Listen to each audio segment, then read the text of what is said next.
Hey, Prime members! Have you heard? You can listen to your favorite podcasts ad-free? Good news! With Amazon Music, you have access to the largest catalog of ad-free top podcasts included with your Prime membership. To start listening, download the Amazon Music app for free or go to amazon.com/ad-free-podcast. That's amazon.com/ad-free-podcast to catch up on the latest episodes without the ads.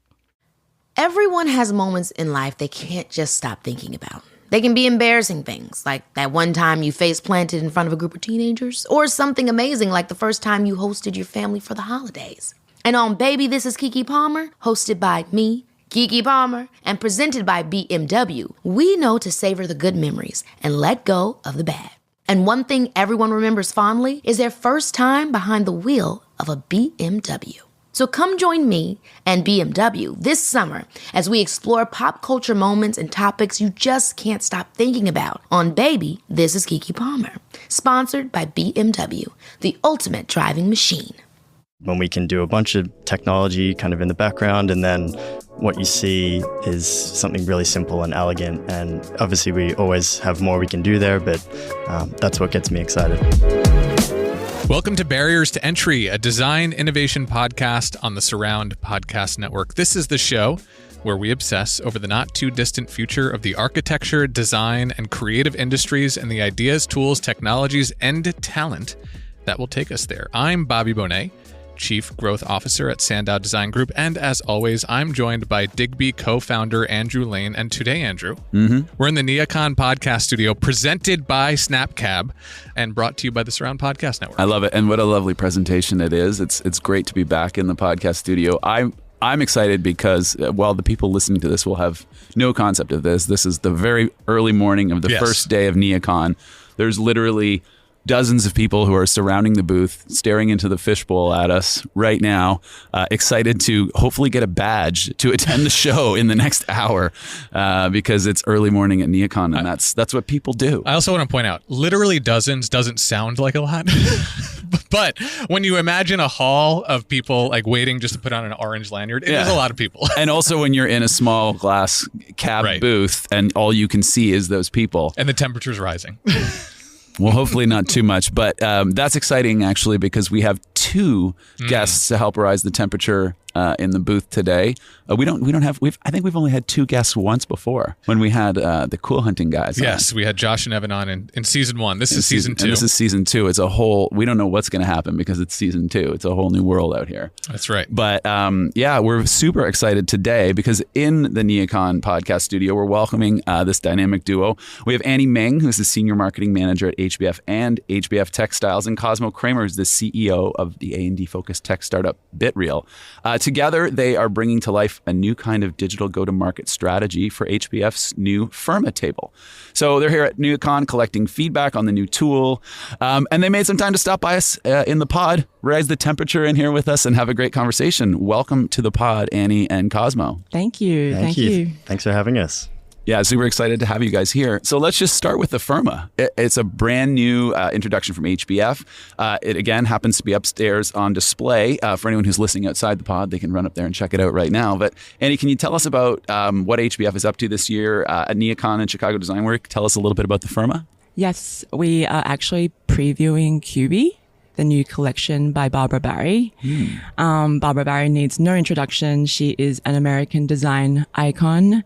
We've been working together for 30 plus years. Wow. And yeah, she's amazing. She's so talented. Her style is very minimal, simple, calm. And I think QB is a really great reflection of that. It really encompasses her core philosophy of harmony, balance, and we're super excited to be previewing that. Firma is also in design scene, designed by Travis Clifton of T. Clifton Designs, which is based in Chicago. She is an interior designer. She's also amazing, and it's a table collection. We designed it and really thought about all the ideal sizes for Firma. So, and all the customization options, which is how we led to the configurator. Good foreshadow. And also, surprisingly, our first Chicago shout out there. That's right. NeoCon takes place in Chicago. Yeah, I was excited to be on the road. How is this NeoCon different from past NeoCons for HBF, Annie? I think we are in the Mart and Fulton Market this year. So we are in 2 locations, which is very exciting for us. Also, QB, the new collection, is a big milestone for us, working with Barbara Barry, really heroing her as a pioneer of the brand. Yeah, and Cosmo, I think that this is your first NeoCon and actually your first 20 minutes at NeoCon. It is. Any initial Came impression to the podcast. Yeah. I waited to get a badge and then aborted mission on that. Quickly realized probably Monday morning was not the time to do registration. And we don't require badges to get into the pod studio. Very lax security setup outside the studio. Just a little pat down and then, but no badge. So. Today, a big reason we're together is to talk about, the way that you launch products. So in your position, you launch a lot of things. You already just mentioned the QB as well, but can you talk to us about the kind of work that you're doing at HBF, just to connect with your clients, to understand, what's going to be important for them for launch, to roll it out, even just to understand how you bring a product to market? Yes, so we actually showed Firma at NeoCon about 2 years ago as a design study to get feedback. And we're always connecting with our reps, with our designers to really listen to what they want, what's important to them. Everything's changing so quickly. We did a VOC call with the reps, with Andrew and also Cosmo at the start of our build out for the configurator. So yeah, it's really important for us to just keep the dialogue and make sure that we're really addressing all their needs. What are you typically hearing from your clients, and what are the reps typically hearing from designers as a pain point when it comes to the specification process? So if you're to think about Firma, which was a design study 2 years ago, now you're bringing it to market.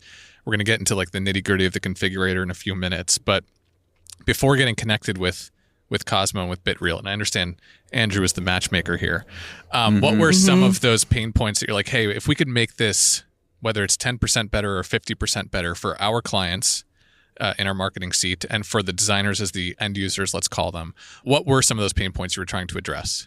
Definitely ease of specification. So with a taper collection that has multiple sizes, so many custom options that they want, that, is their dream, it was important for us to make it really simple as possible, make it easy for them to visualize, which is where, all that imagery comes in, all the renders, the configurator, and instant pricing as well. So how do we provide everything in one spot, the website, which leads to the configurator, and then also how do we make it really, really easy to visualize and download and share. Yeah, you view that as a primary value proposition when you're working with your clients.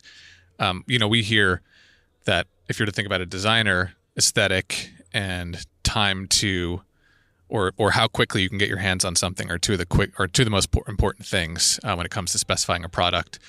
On the client side, is it just the ease of getting your hands on something is probably one of the top value props? Exactly. Yeah. And also self-service. We spoke about that. Just saving them time. They're so busy. They're also repping other products, and we just want to make it really easy for them. Yeah. And that's our goal. Yeah. So whatever tools we can provide.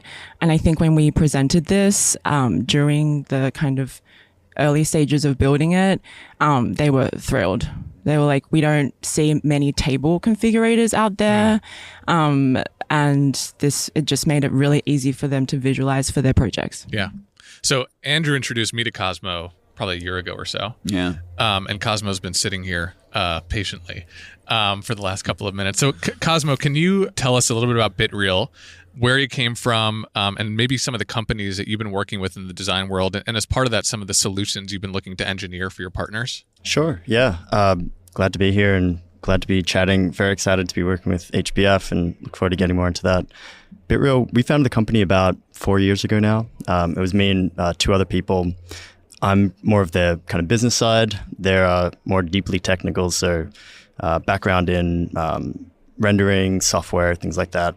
And really the premise was, how do we allow people to visualize a product in a really easy way that would kind of use some state-of-the-art things that at the time we started the company weren't possible on a web browser.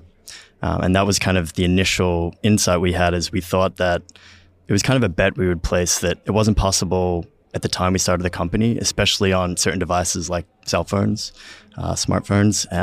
But we were pretty sure that if we built the tech, it would work on devices within a couple of years. And that's what ended up happening. When we started the company, we didn't have the intention to be focused on A&D. And we made that decision pretty quickly after founding the company. We were kind of looking at different industries and thinking, like, what does this make most sense for? And one of the first things we kind of fell into was furniture and design. And I got hooked pretty quick. My background is not at all in furniture and A&D, but I got really interested in the industry. And we just realized that more than any other vertical or segment within retail, we could add the most value. And so that really appealed to me. I think just my nature is, how do I have the most impact? And that's probably why one of the reasons I, co-founded the company was I wanted to have the biggest impact I could. And so finding an industry where I felt like we could add as much value as we could was really appealing. And really what we've been doing since we started and what we're still doing is allowing people to visualize a product as in as quick and easy a way possible, and then add a bunch of complexity on the back end, so to speak, that they don't have to see on the front end. And so what we're doing with HBF is very exciting to me, because there's a whole bunch of stuff under the hood that hopefully the reps will never see, the designers will never see, and it'll just be seamless. And so that's what gets me excited, when we can do a bunch of technology kind of in the background, and then what you see is something really simple and elegant. And obviously we always have more we can do there, but that's what gets me excited.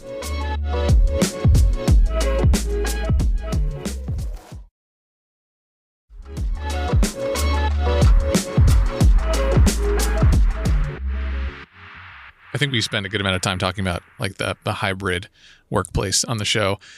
You mentioned that the company was founded 4 years ago. Has that new dynamic between reps and their clients played a role in the growth that you've been able to experience at Bitreel? I think so, yeah. And we definitely were, we went through that whole metaverse wave that Andrew and I have talked about. Exactly, yes. So that was certainly part of it. Nothing really wasn't on our minds when we founded the company, because it was pre all of that stuff. But it just happened that it was kind of a nice tailwind, and a lot of companies were thinking about it. I think in HBF's case, it's almost not irrelevant, but I think we would have been doing what we were doing regardless of what happened, a couple of years ago and all of that stuff, and the hybrid culture and everything like that, because the core premise of what we're working on, this configurator, is still people are all over the place and they want to be able to visualize. They want to have all these options at their fingertips, and doing it from a pricing guide that's 90 pages long and trying to, figure things out. Oh, how much does this cost? It's really difficult inherently, regardless of, the remote, culture and all that kind of stuff. But it's definitely been a tailwind. And some of the folks, I didn't really answer your question. You asked about who we're working with and things like that. So it's all A&D, all furniture and design companies, and most of the folks we work with are more, I'd say, on the residential side. So we're excited to get more into commercial side. We're talking to some folks on the kind of government side now. So we're kind of branching into a few different areas, but it's the same value prop, which is just visualize. And we really wanted to do a couple of things. One is to allow people to visualize a product, and two, we're really focused on empowering, we say, the salesperson. And that's kind of meant to be a pretty nebulous term. In our case, we're talking about reps for the most part, but also the designers. But for Bitreel, it's first and foremost building tools for that person that's kind of interfacing with the end consumer. So for the folks we work with in residential, it's a consumer that's buying something for their home in most cases. But for HBF, it's maybe a designer. But we're really trying to empower the rep in that case, and give them the tools. And in most cases, it's doing it remotely. Sometimes they've got an iPad and they're sitting next to someone. But so it's all of the remote work and everything like that has definitely been a tailwind. I think people are more likely to do, like one of the things we do is we call it kind of collaborative, virtual experience, which we do virtual showrooms as well as configurators at Bitreel. And for the configurator, it makes sense as well. I think that might be one of the phase 2 things we want to do. I haven't even let you guys talk about phase 1 yet. Yeah, but it's essentially spatial audio call with positional tracking. Yeah. So you kind of, it's almost like it's a Zoom screen share on steroids. It's metaverse-esque. Yeah, I like Yeah. that. Yeah. Oh, thank you. So that remote cool. hybrid culture is like obviously a part of that, and people are just more receptive to that because we live our lives on Zoom calls. So I have one more question, and then I do really want to get into the collaboration because I know that's why we're here. So my background was not in the A&D space either, and when I first started exploring contract manufacturers' websites, it always like struck me how inaccessible some of them were. From like a like if I'm to put myself in the seat of a salesperson or a designer, obviously you the websites are engineered to make you get in touch with your rep in order to start to really understand pricing and options. And I get why, right? Like you're not dealing with an individual who's going to buy a table or a chair. But I'm wondering if you had that same moment as somebody who didn't have a background, which is how do I unlock this in some sort of way so somebody doesn't have a frustrating initial experience with somebody they're ultimately hoping to spend a lot of money with? yeah, that was very similar to my experience. It was more, I think I got really lucky. I almost got it handed to me by the initial people I was speaking with. That a lot of them have kind of deep industry expertise, and I'm really grateful for, but they basically, that was one of the things they almost kind of poked me and were like, hey, this is maybe something you could help with. And so they really helped me figure that out. It sounds like you figured it out on your own, but I kind of got it handed to me on a platter. They're like, hey, oh yeah, you have this technology? Okay, like this is a problem. Like maybe you guys can help with this. And I was like, oh, yes. Yeah. I think that's one of the interesting things from my vantage point of the project is just, you get an insight from a rep, and then you guys have done a good job, I think, of translating that into just tweaks and updates to the product. Maybe you can talk a little bit about some of those insights that came out and how you sort of translated them into product as far as what we're going to be able to test upstairs on the 11th floor at the SANDOW design scene. Thank you. Yeah, some of the insights, definitely. I think you raised a good one. Having everything in one place on the website, easy to access. So all the product info, all the imagery, easy to download, all the models and everything. I think that was really important. So that's why we wanted to enhance the website and add the configurator onto the product pages, easy to find. Also, I think customizing is really important right now to designers. They want more options.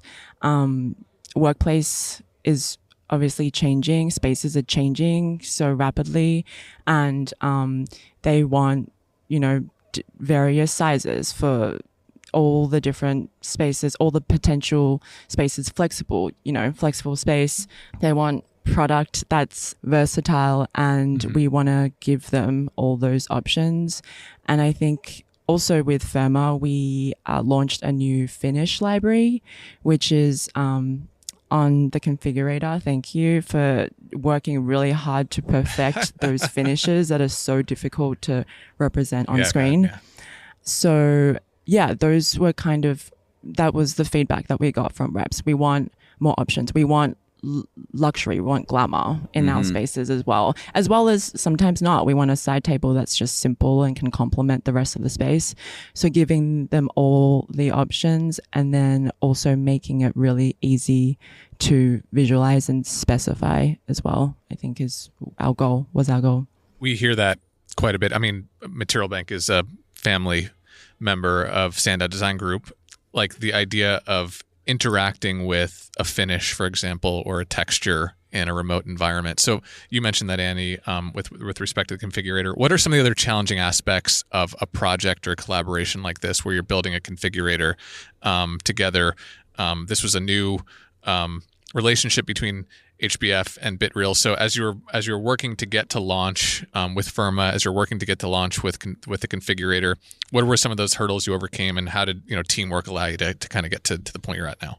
I've got a couple that pop to mind if you don't. That was right a little bit ahead. too quick, Cosmo. No, all Like good what? stuff.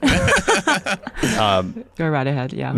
I think one of the biggest hurdles that we've seen with doing this sort of thing is firstly volume of what I'd say data, which is number of finishes. And for the Firma, there's a lot, number of sizes. I think for at least for the communal tables, there's 21 different sizes for each one.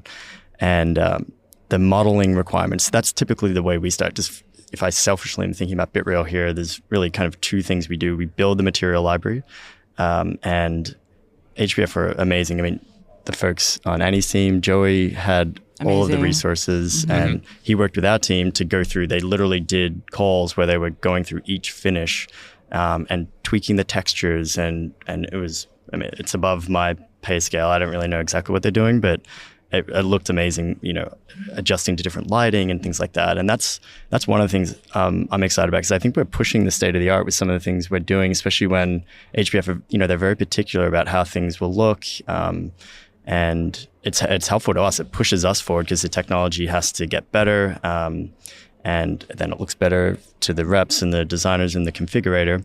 So that was one big thing. And that's always a hurdle, is getting the material library in a good place. And then it's versatile, so we can use it for other products. When we want to do products that have fabric, we'll add fabrics to the material library, and we can use those for other things. So that was a big one, and just super organized on the HBF side, which we sometimes don't see. And then so that's the texture part. Then the kind of meshes is the other things, how this all comes together. This is kind of the geometry, like the 3D kind of part of it. And again, you guys had everything kind of with a little bow around it, which was nice. So, getting those two things in place. And then it becomes almost like so there's a couple ways to do it, but it's a data entry exercise. So you can do... Sounds fun. Yeah. Oh, super fun. You can do the ultra fun version, which is kind of an API driven. You can kind of have imports. I know HBF, courtesy of H&I, have a bunch of these SIF files, which we didn't actually use for the Firma. We could probably use in the future. But we did the data entry essentially manually for this one. So it's a lot of entering the names. I would have thought the manual would have been the one you'd call ultra fun and not the API. Yeah, true. Yeah, ultra tedious maybe. But yeah, so they're getting all the thumbnails and then the pricing and all that kind of stuff. Yeah. So a lot of data. Yeah, a lot of data. But the cool thing is once you have that in place, we can go dynamic and make it API driven, or, you have that base there, and as the pricing changes every 6 months or a year or something, it's not that difficult to update. So having that kind of database, we call it content management system. Once you have that in place, and the first product is always the hardest, we've found, because you're getting that working relationship going. You're understanding, who's the gatekeeper for some of this information. And so we've done that. I think some of the hard lifting for the Firma, and whatever you guys decide to do for the next product, I think it'll be a little simpler.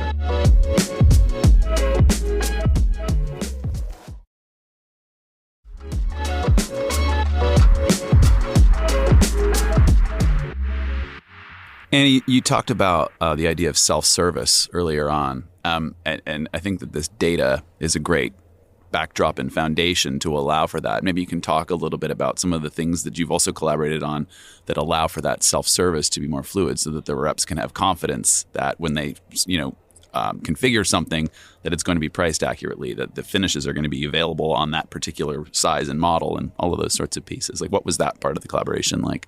So I think we've spoken about connecting the configurator with our quoting systems, and I think we're looking into that. But I think once that is integrated, I feel like that's also another way that we can make it more seamless. Yep.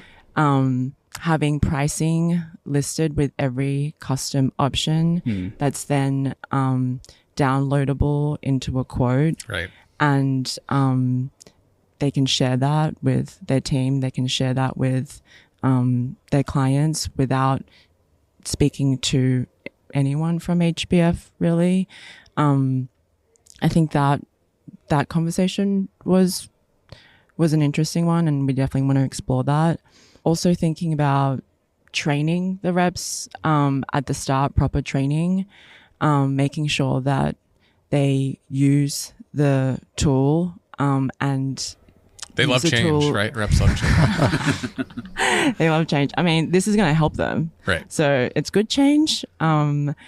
Training them properly, making sure that they're using the tool, making sure that we're enhancing the tool with all the changes that are happening, enhancing the tool properly with Bitreel so that they continue using it and they continue to self-service. And I've got one that comes to mind, if you don't mind me jumping in. Jump in.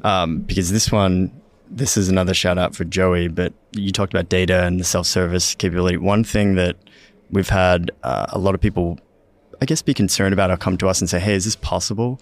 And it's what we call business rules or product rules. And it's for example, the Firma, you can't have the juniper task light with a glass tabletop.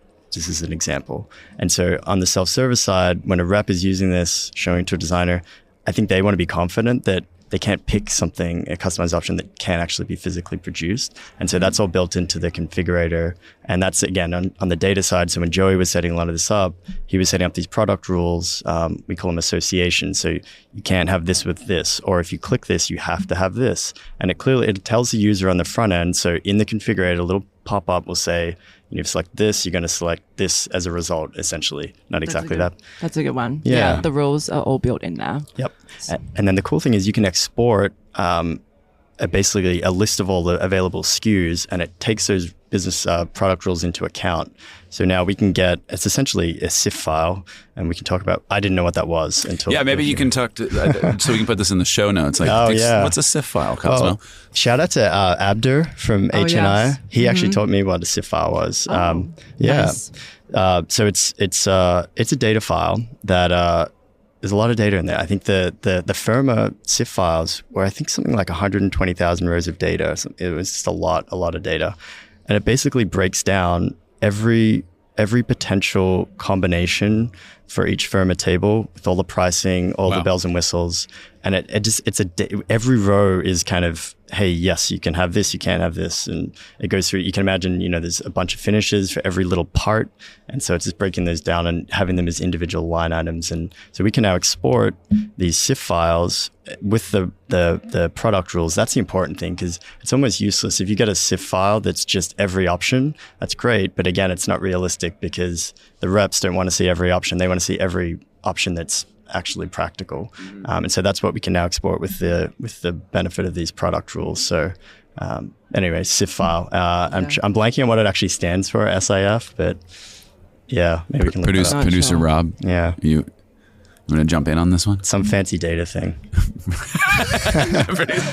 No idea. He made a half-hearted attempt to Google, and then he said, you know what? Yeah. Not today. Yeah. Standard interchange format. Of course. Standard interchange format. Tip of the tongue. The Surround Research Department, led by producer Rob. And the security officer, Rob. Yeah. What is the process as a rep to access the configurator? Is it just you go to the website, or do you have to, Cosmo, do you have to put on goggles and enter the metaverse? I mean, how simple, how seamless? No, yeah, it's all on the website. Mm-hmm. It's on the Firma product pages as well as in resources.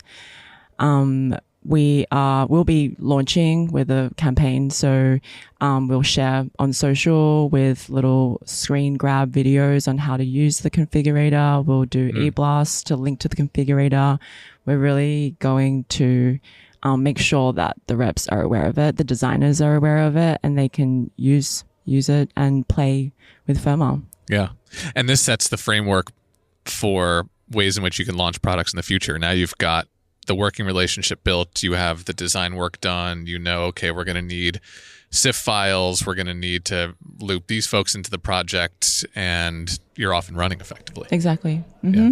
So what are some things now that you're kind of almost in the rear view with this that you've learned, or that you're going to be thinking about if you do this again, or you definitely wouldn't want to repeat? Like, what are kind of those lessons that are standing out to you at this stage in the project? I've got a couple from that call we did with the reps a little while ago that you mentioned, Annie. And I feel like I always learn things on those calls. It's great. That's where I get all jazzed up, because normally it's stuff that I'm percolating on, like, how would we actually build this on the tech side? And some of it, I have to go back to my team and say, is this possible? Is this not? But to back up a little bit, I love when they talk about their process currently.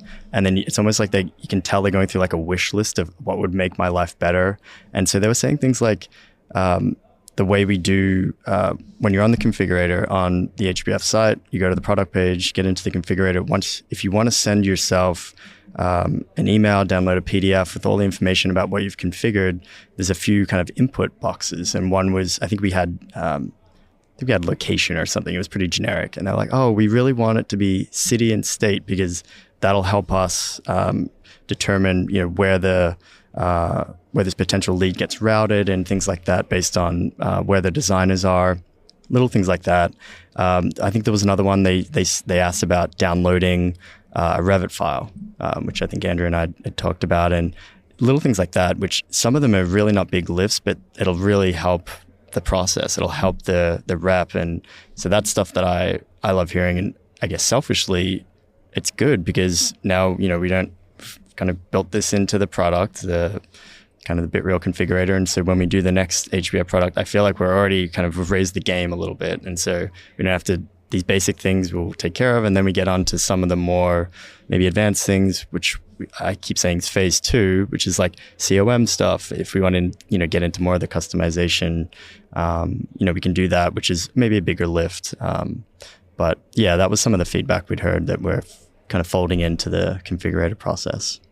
Anything from your side, Annie? I feel like we've been really good at communicating and understanding that it's a constant, process of improving. And you also, add little toggles and see if they work and maybe they're too much. We're constantly thinking about how we can add to the configurator to make it even easier to navigate, and even, descriptions and pop-ups so that people can see the finishes in a larger scale. I think learnings like that. Yeah.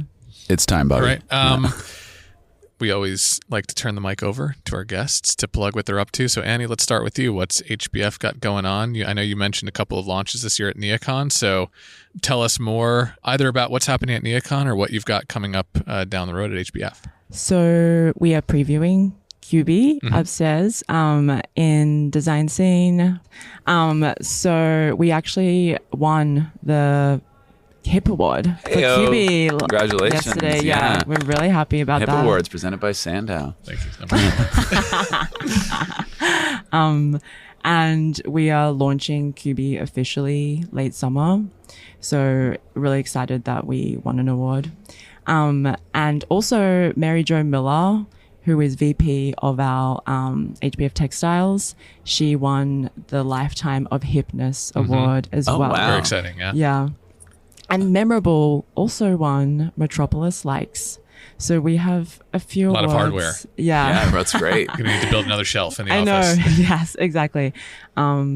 Just put it on the Firma table. We'll just put it on the Firma table. Exactly. Well done. Exactly. It's glowing. The Firma table is glowing upstairs. And yeah, just come through, visit us. Firma's up there. Bow is up there. QB. All our latest launches displayed in design scene. So thank you for including us. It's been amazing a great partnership. Yeah. It's looking great. We're really, really Looks happy. amazing. Thank you, Annie. Cosmo, what's up? Oh, we got a few things cooking as usual. Excited to hear the feedback from the Firma. I think there's some iPads kicking around upstairs, so interested to see how people like the configurator. And then we got a couple of things we're doing. We're always, we're trying to push the state of the art in certain areas. I don't know if we've talked about AI yet. We got to get that buzzword in. So thank you for that, by the way. Yes. We almost failed as an episode. Metaverse took about 10 minutes. Yeah. I figured you guys wouldn't be happy if we didn't talk about that. So we're, of course, doing a couple of things with AI. We've got an A&D partner, actually in the medical area. So they've launched the first kind of phase of this AI choose your own exam room, which is kind of interesting. So it's for like imagine a new hospital. They want to build out waiting rooms and exam rooms and things like that. So you can now pick different medical furniture with this kind of AI tool that uses a whole bunch of 3D stuff. Very cool. Which is kind of cool. And then Ethan Allen, another one of our clients on the residential side, are just about to launch this new feature they're calling Request a Designer, which they're doing the virtual showroom metaverse stuff. And this is the ability for any consumer on their website to just click a button and they request a designer. Ethan Allen has about 2,500 of these designers all around the world. And you're basically paired with a designer who just pops into this metaverse-like showroom, and you connected via spatial audio, and you walk around with them, and you can check out different parts of the showroom. So yeah, pretty excited about that. Looking forward to seeing how that launch goes. Very cool new features. Yeah, mind-blowing stuff. Yeah. Well, it was amazing having you both here. I think we did okay with the two guests. Do you guys think producer Rob says the verdict's out? But yeah. So. Not, yeah. I think you guys were 10 out of 10. I think he's Really? criticizing us. Oh, it's on us. Oh, Okay. Oh. Now that you say it, Rob, I got some notes for these guys. All right. Well, We'll take them under advisement. I think we're back down to our regular one guest the next time we're in the cab. Yeah, right? I mean, I think you mentioned this was the lead-off moment for the NeoCon Podcast Studio, so lots more fun to come. Yeah, absolutely. And you guys will be here. The whole Surround network is podcasting up a storm. 3 days at a NeoCon, yeah. That's really exciting. Do you want to take us out or should I? Sure. As always, we'd like to extend a big thank you to the Barriers to Entry production team, our producer, Rob Schulte, and everyone else back at the studio by SANDOW Podcave. Barriers to Entry is part of the Surround Podcast Network. Make sure you go to surroundpodcasts.com. That's podcasts with an S. Smash the follow button and join us next time as we continue to break down the barriers to entry.